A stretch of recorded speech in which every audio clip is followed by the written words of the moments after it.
Fender. The precision bass introduced by Leo Fender in 1951 became the world's first successful mass-produced electric bass and permanently changed the role of the bass player.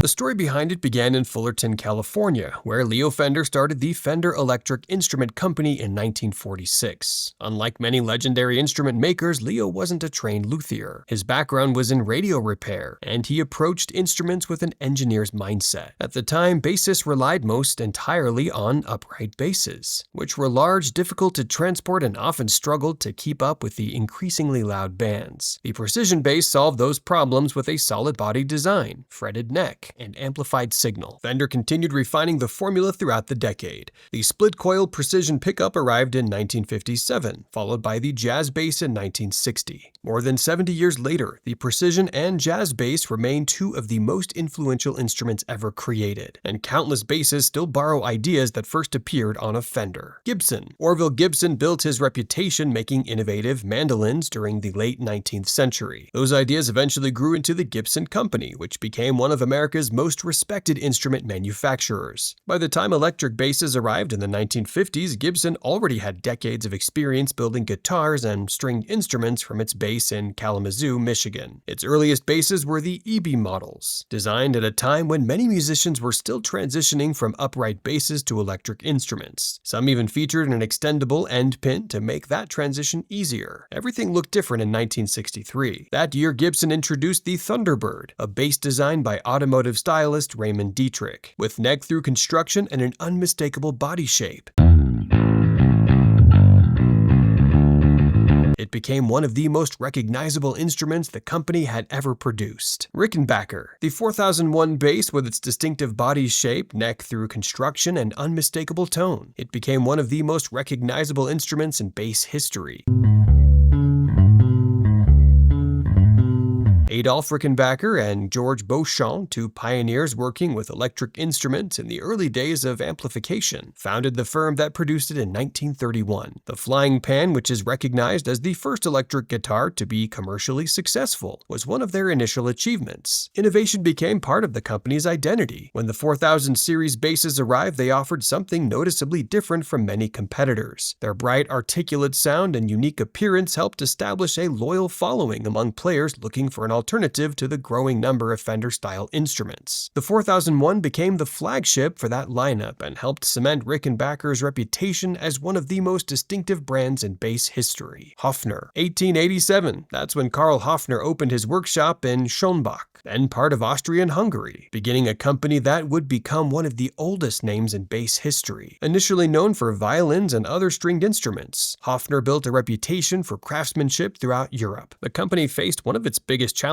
after the Second World War, when the Höfner family was forced to relocate operations to Germany. Rather than disappear, the brand rebuilt and entered a new era. The turning point came during the 1950s as electric instruments grew in popularity. Walter Höfner began experimenting with electric designs and introduced the 501 violin bass in 1955. Inspired by traditional stringed instruments, its lightweight hollow body construction, short scale, and warm tone gave players something very different from the growing number of solid body basses on the market. The 501 combined old-world craftsmanship with modern electric design, a balance that became a defining characteristic of the Höfner brand. Music Man. The 1970s saw the rise of Music Man through Tom Walker and Forrest White, two former Fender executives. Leo Fender later joined as a silent partner, bringing decades of experience and a desire to keep advancing bass design. Sterling Ball was also involved during the development process and witnessed the instrument take shape firsthand. When the Stingray arrived in 1976, it introduced active electronics to a production bass guitar. Its oversized humbucking pickup and onboard preamp gave players a level of output and tonal control that was uncommon at the time. The timing proved perfect. As funk and slap bass grew in popularity, musicians quickly embraced the Stingray's punchy sound. Players such as Louis Johnson, Tony Levine, Flea, and John Deacon helped bring the instrument to a wider audience. In 1984, Ernie Ball acquired Music Man, including the Stingray design. The bass remained at the center of the company's identity and became one of the most influential instruments of the modern era. Alembic. The Grateful Dead's search for better sound helped give birth to Alembic. In 1969, Ron Wickersham, Susan Wickersham, and Rick Turner were working on ways to improve the brand's live audio in San Francisco, years before the company became known for its basses. That pursuit of cleaner, more accurate sound naturally led them into instrument design. Rather than treating electronics as an afterthought, Alembic made them the centerpiece. Low-impedance pickups, onboard preamps, and active EQ systems became part of the company's identity, at a time when most basses still offered only basic controls. The first complete Alembic bass was built for Jack Cassidy in 1971, while Phil Lesh helped demonstrate what these instruments could do through the Grateful Dead's legendary Wall of Sound. Stanley Clarke later carried the brand into jazz fusion, helping establish the boutique bass movement and introducing a wider audience to Alembic's approach.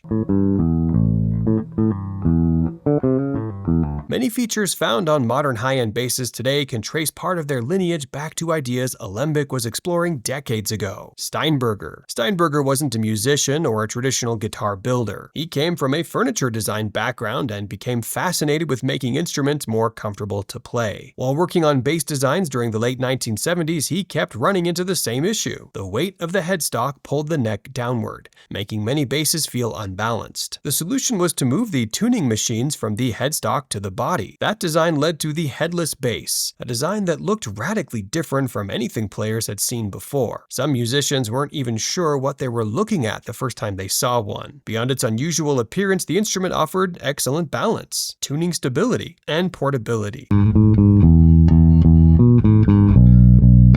When Steinberger basses reached the market in 1979, artists such as Tony Levine, Tina Weymouth, John Winter, and later Eddie Van Halen helped bring attention to the brand. More importantly, Steinberger challenged decades of assumptions about instrument design and showed that solving a problem could sometimes create an entirely new category of instrument. Yamaha. The company's roots go back to 1887, when Torakusa Yamaha built his first reed organ in Japan. Over the following decades, Yamaha expanded into a wide range of products, eventually becoming one of the largest musical instrument manufacturers in the world. Bass guitars entered the picture during the 1960s. Early models such as the Flying Samurai showed a willingness to experiment, but Yamaha found its footing with the broad bass, better known as the BB series. Introduced in the late 1970s, the line helped establish Yamaha as a serious player in the bass market. Innovation remained a constant theme. In 1984, Yamaha released the BB 5000, one of the first mass-produced 5-string basses available to working musicians.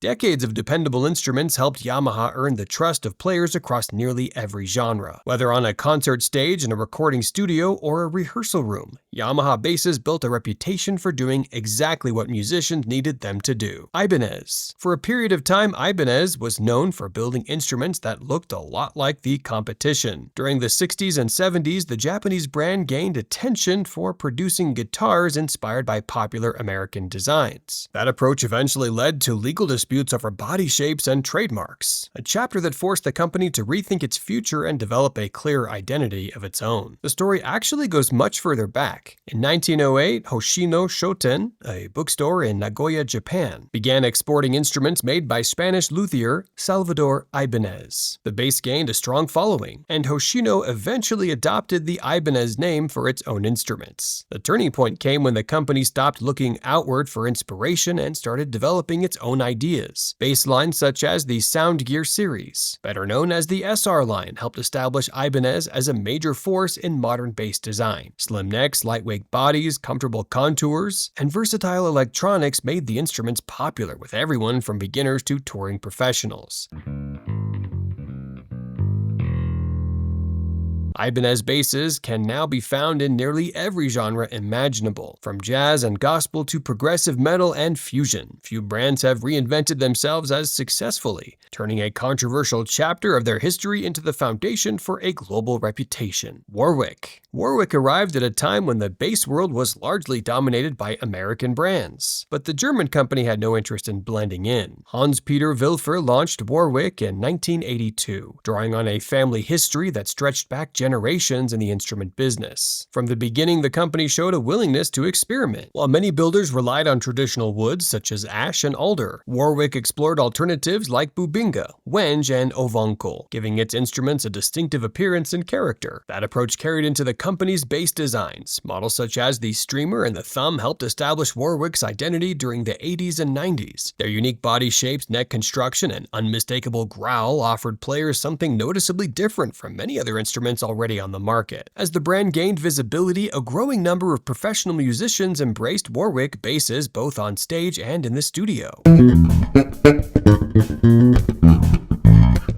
The combination of German craftsmanship, unconventional materials, and a sound players could instantly recognize helped Warwick carve out its own place in bass history and become one of Europe's most successful bass manufacturers. G&L. In 1979, Leo Fender partnered with George Fullerton and Dale Hyatt to form G&L in Fullerton, California. The company name came directly from the initials of George and Leo. For Leo Fender, this was the third major chapter of a career that had already reshaped the music industry through Fender and later Music Man. G&L became the place where he continued refining ideas and exploring new approaches to instrument design. Rather than revisiting older models, the company introduced features that reflected decades of experience building basses. One of the most important examples was the L2000 bass. Released in 1980, it featured Leo's magnetic field design pickups along with highly flexible electronics that gave players a broader range of sounds than many basses offered at the time. The instrument quickly earned a reputation for power, versatility, and innovation. Unlike some larger manufacturers, G&L maintained a relatively small production scale, allowing greater attention to detail and quality control. Many bass players view the brand as Leo Fender's final statement as an instrument designer, a company where some of his most advanced bass ideas took shape and reached the hands of working musicians. Spector. A furniture designer played a major role in creating one of Spector's most important basses. When Stuart Spector launched the company in Brooklyn, New York during the 1970s, he was building instruments alongside a growing community of craftsmen, woodworkers, and designers. Among them was Ned Steinberger, who had recently completed training in furniture design and became interested in Spector's work. That partnership led to the NS bass, a model that would help define the company's identity. Steinberger applied the principle that form follows function, creating a curved body that fit naturally against the player while improving comfort and balance. Combined with neck-through construction, the design offered a playing experience that felt modern and refined compared to many instruments of the era. The bass quickly attracted attention, but Spector's biggest breakthrough came in 1983, when Sting purchased a white NS2 at the height of the Police's popularity. The instrument appeared throughout the Synchronicity tour and was seen by millions of fans around the world. Years later, that same bass was donated to the Rock and Roll Hall of Fame. The NS design became inseparable from the Spector name and helped transform a Brooklyn workshop into an internationally recognized bass brand. Dingwall. For more than 3 decades, Sheldon Dingwall was focused on a question many builders ignored. Should every bass string really be treated the same? That question guided the development of one of the most distinctive brands in modern bass design. Working from Saskatoon, Canada, Dingwall explored ways to improve string tension, note clarity, and overall balance across the instrument. The answer became the multiscale bass, a design that gave each string its own scale rather than forcing all of them to share the same measurement. The concept produced the angled fan-shaped frets that immediately set Dingwall instruments apart. While the appearance often grabs attention first, the design was created to solve practical problems. Longer, lower strings provide greater tension and clarity, while shorter, higher strings remain comfortable and responsive. As more musicians spent time with the instrument, interest in the brand steadily grew. Touring professionals, session players, and progressive musicians were drawn to the consistency and articulation the design offered. Models such as the Combustion helped introduce a broader audience to the concept, making multi-scale basses more accessible than ever before. Sadowsky. New York repair shops played a major role in the Sadowsky story. Before Roger Sadowsky became known for building some of the world's most respected basses, musicians were were bringing him instruments for repairs, restorations, and modifications. That work gave him a close look at what players loved about classic basses and what they wished worked better. As vintage instruments became more expensive during the early 1980s, Roger began building basses of his own, incorporating many of the improvements he had developed through years of hands-on experience. Lightweight construction, carefully selected woods, upgraded hardware, and custom electronics became important parts of the formula. His onboard preamp system was especially influential, helping create the clear, powerful sound many players now associate with the Sadowsky name.